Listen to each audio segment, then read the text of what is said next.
شهر رمضان الذي أنزل فيه القرآن রমজানের সম্মিলিত রাতে আল্লাহ তাআলা কোরআনে কারীমকে নাযিল করেছে, বলেন সুবহানাল্লাহ। যেখানে চিন্তা করেছিলাম আমরা মনে হয় ভীষণ 2041 সালের আগে মনে হয় আর কিছু হচ্ছে না। অথচ আল্লাহ তাআলা এত বড় ক্ষমতা ছিল, তিনি 24 সালে সমাধান করে দিয়েছেন, ঠিক কিনা বলেন? আল্লাহ আল্লাহ জপো আল্লাহ আল্লাহ, জীবন হবে ফুলে ফুলে, জীবন হবে ফুলে ফুলে নূরের উজালা।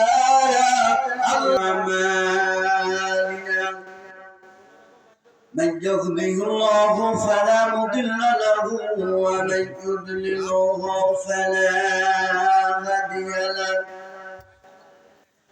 ونشهد أن لا إله إلا الله وحده لا شريك له، ونشهد أن سيدنا وسندنا ومولانا محمدا عبده ورسوله الذي أرسل رسوله بالحق بشيرا ونذيرا وداعيا إلى الله بإذنه وسراجا منيرا. فقد قال الله تعالى في كلامه المجيد والفرقانه الحميد: أعوذ بالله من الشيطان الرجيم.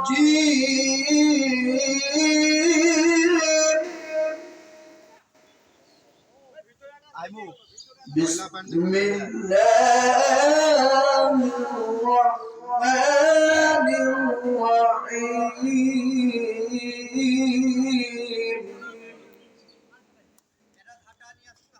ألف لام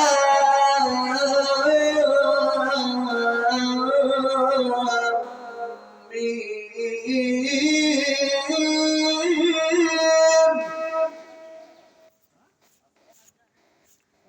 ذلك الكتاب لا ريب فيه هدى للمتقين.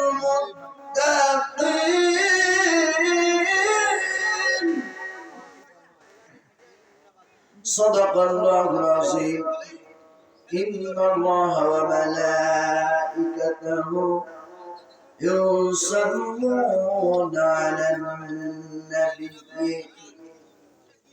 يا أيها الذين آمنوا صلوا عليه وسلموا تسليما. اللهم صل على سيدنا مولانا محمد وعلى آل سيدنا مولانا محمد. সমাধান চাও যদি জীবনে মরণে, ফিরে চাও খুঁজে নাও চোখ রাখো কোরআনে। ও সমাধান চাও যদি জীবনে মরণে, ফিরে চাও খুঁজে নাও চোখ রাখো কোরআনে। তবেই পাবে সুখ শান্তির ঠিকানা, তবেই পাবে সুখ শান্তির ঠিকানা, যদি মেনে নাও তুমি মনে প্রাণে সমাধান। আল্লাহুম্মা সাল্লি আলা সাইয়্যিদিনা মাওলানা মুহাম্মদ ওয়া আলা আলি سيدنا مولانا. বিপ্লব মানে জীবন দেয়া বসে থাকা নয়, সে কোনদিন আসবে না রে করো যদি ভয়। বিপ্লব মানে জীবন দেয়া বসে থাকা নয়, সে কোনদিন আসবে না রে করো যদি ভয়। আসবে বিজয় বিভক্ত এবার জীবনের বিনিময়। বিপ্লব মানে জীবনে দেয়া বসে থাকা নয়, সে কোনদিন আসবে না রে করো যদি ভয়। আল্লাহ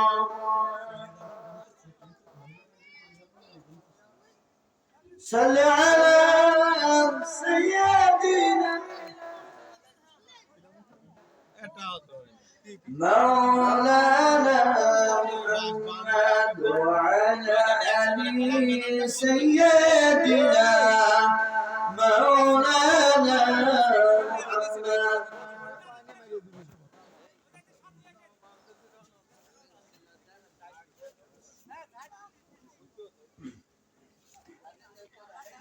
এসেছি একবার চলে যাব আবার এই পৃথিবী ছেড়ে, এই পৃথিবী ছেড়ে। ওরে আমার চলে খেয়ে শুধু ঘুষ, ঠিক না? ওরে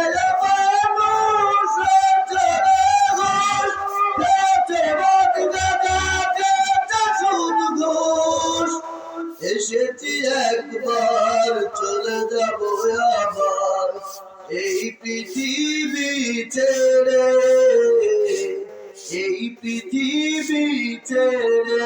আল্লাহুম্মা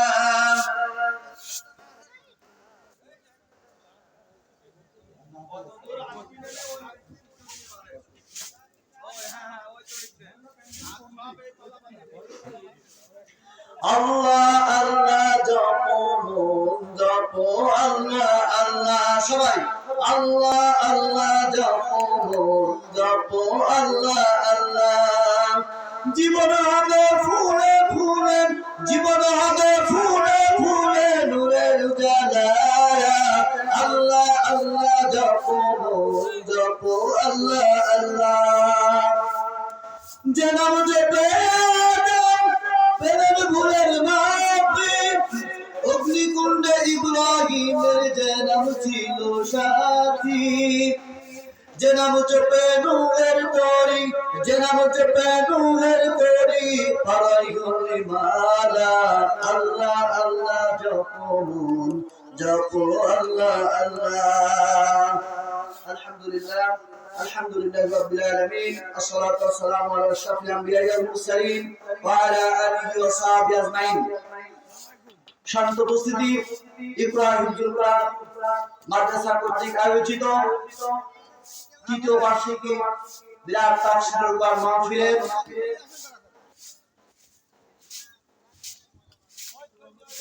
সভাপতিত্ব করবেন জনাব অধ্যাপক আলফাজউদ্দিন স্যার।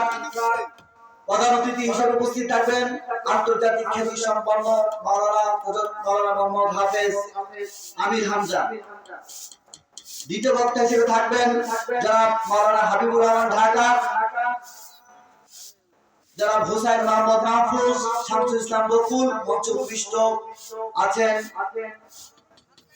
হাফেজুল ইসলাম ভাই, অন্যান্য সামনে যারা উপবিষ্ট আছেন শিশু কিশোর বিদ্যা পর্দার অন্তরালে যারা শুনছেন মা এবং বোনেরা। সর্বোপরি এই মাইকের আওয়াজ যতদূর যাচ্ছে সকলের প্রতি আন্তরিক সালাম, আসসালামু আলাইকুম ওয়া রাহমাতুল্লাহ। আপনারা সবাই ভালো আছেন? মাহফিলে আসতে পারে বেজার না খুশি? অল্প না বেশি?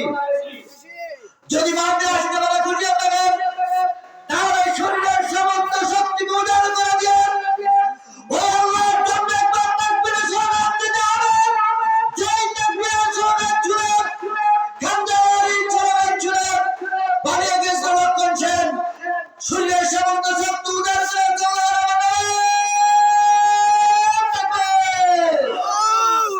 নারায়ে তাকবীর, নারায়ে তাকবীর, আল্লাহু আকবার।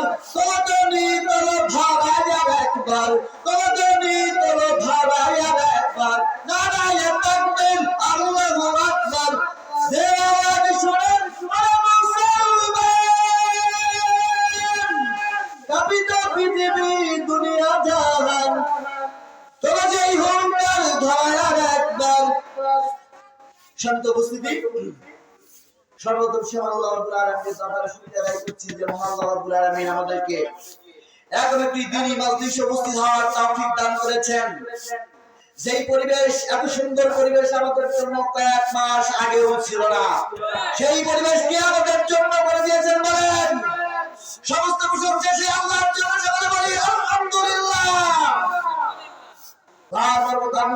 বিশ্বজগতের জন্য আদর্শ, তাম জাহানের জন্য যিনি ঘুরে ধরা সমাজের অন্ধকারের সমাজে, জানে নিপীড়নের সমাজে, সেই সমাজে তিনি শান্তি প্রতিষ্ঠা করেছিলেন কোরআনের মাধ্যমে।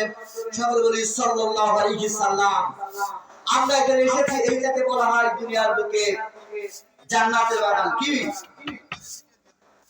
আমি রাদিয়াল্লাহু তাআলা قال رسول الله صلى الله عليه وسلم مجالس العلم هي رياضة من الجنة। হযরত আলী রাদিয়াল্লাহু তাআলা আনহু বলেন, যে জায়গাতে কোরআন হাদিসের আলোচনা করা হয়, আল্লাহ রাব্বুল আলামিন ওই জায়গাকে একটা জান্নাতের বাগান হিসাবে গণনা করে। বলেন সুবহানাল্লাহ।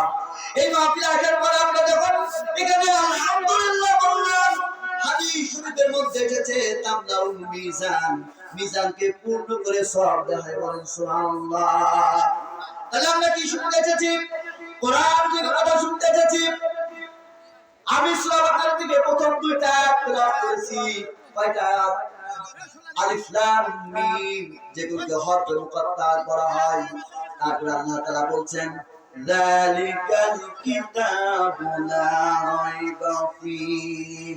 এটা এমন একটি কিতাব যার মধ্যে সন্দেহ দূরের কথা, ভুল দূরের কথা, সন্দেহের কোনো অবকাশ নাই। তামাম পৃথিবীর গ্রন্থকারেরা তাদের গ্রন্থ লেখার সময় বলে দেন, যদি আমার বইয়ের মধ্যে কোনো ভুল থাকে পরবর্তী সংস্করণে ঠিক করবে, আপনারা জানিয়ে দেবেন। কিন্তু আল্লাহ কি বললেন? কোনো সন্দেহ নাই। যদি মনের মধ্যে প্রশ্ন আসে, কোরআনে কারীম শুনতে এসেছি, এই কোরআনে কারীম কে নাযিল করেছেন? আল্লাহ রাব্বুল আলামিন কোরআনে কারীমের মধ্যে তার জবাব দেন, তানজিলুম মিম্মান খালাকাল আরদা ওয়াস সামাওয়াতিল উলা। ওই সুউচ্চ আকাশের মালিক যিনি, ওই মহান আল্লাহ রাব্বুল আলামিন যিনি সুউচ্চ আকাশের মালিক, ওই আল্লাহ রাব্বুল আলামিন এই কোরআনকে নাযিল করেছে। বলেন সুবহানাল্লাহ। কে নাযিল করেছে? তানজিলাল আজিজির রাহিম। প্রত্যেকবারই আল্লাহ তাআলা আজিজ যিনি, প্রত্যেকবারই রহিম যিনি, সে আল্লাহ নাযিল করেছে। ওই আল্লাহর ক্ষমতা কম না বেশি? বলেন মানুষের চাইতে কত গুণ বেশি? মানুষকে যে আল্লাহ তাআলা সৃষ্টি করেছেন, আল্লাহ তাআলার ক্ষমতা এত বেশি। আমরা মানুষরা যেখানে চিন্তা করেছিলাম, আমরা মনে হয় ভীষণ 2041 সালের আগে মনে হয় আর কিছু হচ্ছে না। অথচ আল্লাহ তাআলা এত বড় ক্ষমতা ছিল, 24 সালে সমাধান করে দিয়েছেন। ঠিক কিনা বলেন? সে আল্লাহ তাআলা এই কোরআনকে নাযিল করেছে। ওই আল্লাহ কে বলেছেন? আল্লাহ তাআলা কোরআনকে নাযিল করার আগে কোরআন কোথায় ছিল? যদি মনের মধ্যে প্রশ্ন আসে, কোরআনে কারীম তার জবাব দেয়, بل هو قرآن مجيد في لوح محفوظ। লৌহে মাহফুজের সম্মানিত ফলকে আল্লাহ তাআলা কোরআনে কারীমকে রেখেছিলেন। বলেন সুবহানাল্লাহ। যদি মনের মধ্যে প্রশ্ন আসে, বুঝতেন কোরআন কার কথা বলেছে? বলেন আল্লাহ রাব্বুল আলামিন কোরআনে কারীমের মধ্যে তার জবাব দেয়, ওয়া আমিনু বিমা নুজিলা আলা মুহাম্মাদ ওয়া হুয়াল হাক্কু মির রাব্বিহিম। ঈমান আনো সেই জিনিসের প্রতি যা আল্লাহর বান্দা মুহাম্মদ সাল্লাল্লাহু আলাইহি সাল্লামের উপর নাযিল করা হয়েছে। সকলে বলেন সুবহানাল্লাহ। আমার কথা কি বোঝা যায়? কে নাযিল করেছে? কার মধ্যে? নাযিল বিহি রূহুল আমিন, সম্মানিত ফেরেশতা আল্লাহর নিকট যিনি অতি বিশ্বস্ত, জিবরাইল আলাইহিস সালামের মাধ্যমে নাযিল করা হয়েছে। আল্লাহর নবীর উপর নাযিল করা হয়েছে। যদি প্রশ্ন আসে মনের মধ্যে, বুঝলাম কোরআন বলো কবে তুমি নাযিল হয়েছে?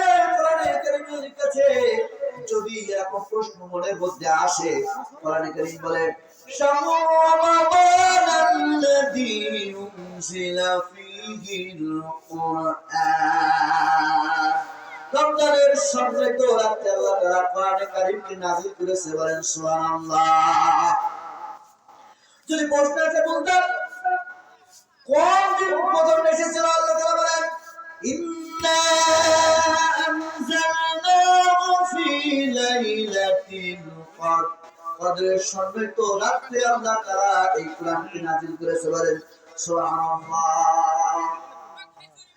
এই কোরআন এত বিশাল করুণা, কোরআন কারীম এত বিশাল করুণা, আল্লাহ তাআলা বলেন قل لو كان البحر مدادا لكلمات ربي لنفد البحر قبل أن تنفد كلمة ربي ولو جئنا بمثله مددا। কোরআন কারীম এত বিস্তীর্ণ, তার ব্যাখ্যা বিশ্লেষণ এত বিস্তীর্ণ। আল্লাহ রাব্বুল আলামিন বলেন যদি পৃথিবীর সমস্ত গাছকে তুমি কলম বানাও, আর যদি পৃথিবীর সমস্ত সমুদ্রের পানিগুলোকে তুমি কালি হিসেবে ব্যবহার করো, তবু কোরআনে কারীমের ব্যাখ্যা বর্ণনা লিখে তুমি শেষ করতে পারবে না, ঠিক কিনা বলে? অনেক সেই সময় কাফেররা এই কোরআনে কারীমকে অনেকেই কিন্তু তারা বলতো যে এটা মনে হয় আল্লাহ নবী সাল্লাল্লাহু আলাইহি সাল্লাম মনে হয় বানিয়েছে। আল্লাহ তাআলা চ্যালেঞ্জ দিয়েছিলেন যদি তোমাদের মনে হয় আল্লাহ নবী মুহাম্মদ সাল্লাল্লাহু আলাইহি সাল্লাম কোরআনকে বানিয়েছে, যদি মনে হয় তাহলে কোরআনের মধ্যে একটি কোরআন তোমরা তৈরি করে আনো। আল্লাহ রাব্বুল আলামিন তারপরে বলে দিলেন পুরা কোরআন দরকার নাই, যদি তোমরা তাই মনে করো ইন কুনতুম ফি রাইবিন মিম্মা নাযালনা আলা আবদিনা ফাতু বিসূরাতিন মিন মিথলি ওয়াদউ শুহাদাআকুম মিন দুনিল্লাহি ইন কুনতুম সাদিকিন। আল্লাহ তাআলা বলেন যদি কোরআন সম্পর্কে সন্দেহ হয় তাহলে কোরআনের মতো করে এত বড় কোরআন দরকার নাই, বরং কোরআনের মতো করে ছোট্ট একটি সূরার মতো করে একটি সূরা তোমরা তৈরি করে আনো, যদি তোমরা তা পারো। কিন্তু তা কি মানুষ পারবে? আল্লাহ তাআলা বলেন ফা ইল্লাম তাফআলু ওয়া লাম তাফআলু ফাত্তাকুন নারাল্লাতী ওয়াকুদুহান নাস ওয়াল হিজারা উইদ্দাত লিল কাফিরিন। কোশ্চিন কালেও মানুষের জন্য তা সম্ভব নয়। যদি মানুষেরা মনে করে কোরআনকে তার ধ্বংস হয়ে যাবে বলে ভাবে, বরং না আল্লাহ নিজে তার গ্যারান্টি দিচ্ছেন কি ইন্না নাহনু নাযালনাল যিকরা ওয়া ইন্না লাহু হাফিজুন। এই কোরআনকে নাযিল করেছি আমি, আর এর সংরক্ষণের সবটুকু দায়িত্ব আল্লাহ তাআলা নিয়েছেন। পৃথিবীতে যত গ্রন্থ পড়া হয় তার মধ্যে কোরআনে কারীম এমন একটি গ্রন্থ পৃথিবীর সব থেকে বেশি পরিমাণ যা পড়া হয়, পৃথিবীর সব থেকে বেশি পরিমাণ হাফেজ এমন কোন বই দেখাতে পারবে না যার এ টু জেড কেউ মুখস্থ রেখেছে। কিন্তু কোরআনে কারীম এমন একটি গ্রন্থ যা আল্লাহ তাআলা সকলের হৃদয়ে দিয়ে দিয়েছেন। এই যে কোরআন পড়ার কথা বললাম, মুসা আলাইহিস তিনিও কিন্তু চেষ্টা করেছিলেন বানানোর জন্য, কয়েকটি সূরা তিনি তৈরি করেছিলেন। তার মধ্যে একটি সূরা ছিল সূরা কাউসারের নাম তিনি বলছে কি ইন্না আতাইনাকাল আকরাক ফাসাল্লি লিরাব্বিকা ওয়াসআ ইন্না শানিয়াকা হুয়াল আবরাক। নাউযুবিল্লাহ। মুসা আলাইহিস কাদ্দাবের সূরা শোনার পরে তার উম্মতরা বলছে বুঝলাম না কেন সূরা আপনি তৈরি করলেন। তার উম্মতরা ভেগে গেল। কোরআন কারীম বৈজ্ঞানিক সায়েন্টিফিক যেমন ভাবে যদি বলে 365 দিনে বছর হয়, কয় দিনে বছর হয়? দিন, দিনের আরবি হচ্ছে আর ইয়ামু। কোরআনে কারীমের মধ্যে আল্লাহ তাআলা আইয়ামুল শব্দটাকে 365 বার উল্লেখ করার মাধ্যমে এটা একটা সায়েন্টিফিক বর্ণনা হয়ে গেছে, বলেন সুবহানাল্লাহ। 12 মাসে বছর হয়, শাহরুল শব্দটা 12 বার এসেছে। তাহলে সবগুলো সায়েন্টিফিক আজকের বিজ্ঞান যখন গবেষণা করতেছিল পৃথিবী ঘোরে নাকি সূর্য ঘোরে নাকি চন্দ্র ঘোরে, অথচ আল্লাহ রাব্বুল আলামিন সেই ১,৫০০ বছর পূর্বে বর্ণনা করে দিলেন লা শামসু ইয়ানবাগি লাহা আন তুদরিকাল কমারা ওয়ালাল লাইলু সাবিকুন নাহার কুল্লুম ফি ফালাকি ইয়াসবাহুন। আল্লাহু আকবার। আল্লাহ তাআলা তো সম্মানিত উপস্থিতি, এই কোরআন নাযিল করেছে আল্লাহ কাদের জন্য? মানুষের জন্য। হুদাল লিন-নাস ওয়া বাইয়িনাতিন মিনাল হুদা ওয়াল ফুরকান, মানুষকে হেদায়েত দেওয়ার জন্য, হেদায়েত সত্য এবং মিথ্যার পার্থক্য করার জন্য। তাহলে আমার কথা কি শুনে খারাপ লাগছে? সব কথা বলে কিন্তু ভালো নাও রাখতে পারে। দেখুন সত্য একটি কথা বলে শেষ করে দেব। আল্লাহর মার বড় ভাই আল্লাহ ছাড়বেন কিন্তু ছেড়ে দেন না। আজকে আমেরিকা যখন টাকা পয়সা দিয়ে ইসরায়েলকে সহযোগিতা করেছে, ইসরায়েল লক্ষ লক্ষ টন বোমা ফেলে গাজাবাসীকে বাড়ি থেকে বের করে দিয়েছে, ধ্বংস করে দিয়েছে। আল্লাহর খেলা দেখেন, ক্যালিফোর্নিয়া লস অ্যাঞ্জেলেসে 38,000 একর জমি সেখানে পুড়ে গিয়েছে। মানুষ সেখানে থাকতে পারছে না। হলিউড পুড়ে গেছে। বিজ্ঞানীরা গবেষণা করলেন যে কেনটা পুড়েছে, সেখানে কোনো বজ্রপাত হয়নি। তারা বলছে সেখানে কোনো শর্ট সার্কিট থেকে আগুন লাগে নাই, কোন মানুষ ধরিয়ে দিয়েছে এমনটাও তারা প্রমাণ পায় নাই। এখন তারা বলছে শয়তানের বাতাসের কারণে আগুন ধরে গিয়েছে, নাউজুবিল্লাহ। কিন্তু আর কি বলছে, এল নিনোর প্রভাবে তখন বৃষ্টি হয়েছিল, গাছপালা জন্মেছিল, এখন সেখানে আগুন ধরেছে বৃষ্টি না হওয়ার কারণে। কিন্তু বৃষ্টি কার হাতে বলেন তো? বৃষ্টি কার হাতে? বৃষ্টি হচ্ছে আল্লাহ তাআলার হাতে। আল্লাহ তাআলা বলেন কি, السماء فراشا والسماء أخرج به من الثمرات رزقا لكم فلا تجعلوا لله أندادا وأنتم تعلمون। আল্লাহ তাআলা মানুষের জন্য আকাশে মেঘমালা সৃষ্টি করেন, সেই মেঘমালা থেকে বিন্দু বিন্দু ফোঁটা ফোঁটা বৃষ্টি আল্লাহ তাআলা জমিনে বর্ষণ করেন। এর মাধ্যমে জমিটা সুশোভিত হয়, জমিটা ফসল উৎপাদন করার মতো, গাছ বৃক্ষরাজি জন্মানোর মতো হয়ে যায়। আর তারপরে আল্লাহ তাআলা এগুলো জন্মানোর পর সুবহানাল্লাহ বৃষ্টি কারাতে। তাহলে আমি আলোচনা শেষ করে দেব, একটা আহ্বান জানাবো।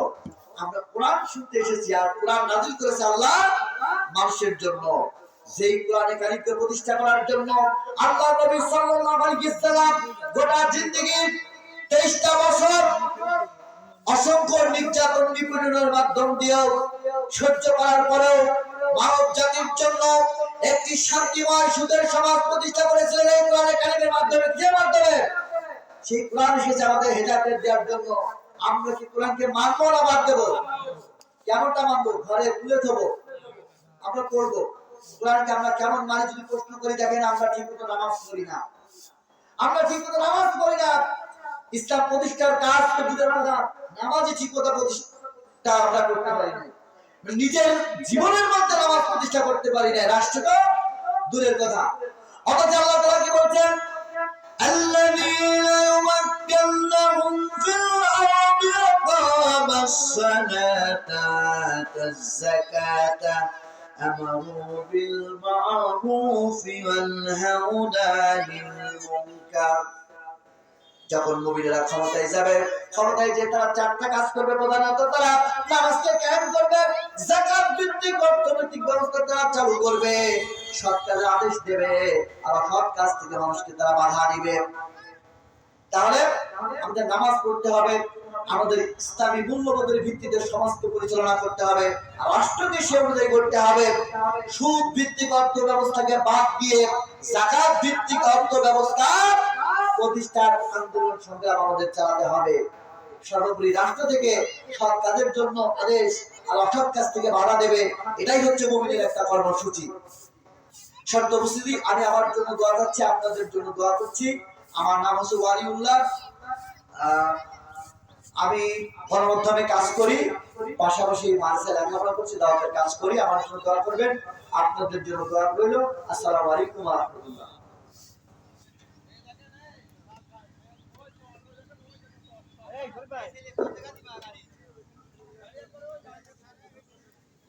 ভাই ওই পাই দিলে একটা পথ থাকবে আচ্ছা ওই পাই দিতে কাপড় দেওয়ার কথা ছিল